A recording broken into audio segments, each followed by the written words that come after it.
Hello everyone, welcome to HardReset channel. In today's video I want to show you how you can clear credentials on your OPPO Find X7. So first, head into settings and then find security and password. Now here we have passwords and you can here turn on or turn off storing it, and if you turn it on,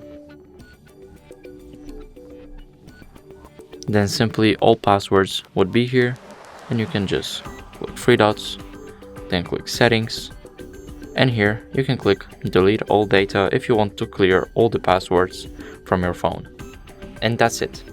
Thank you guys for watching, make sure to like, subscribe, and see you in the next video. Bye.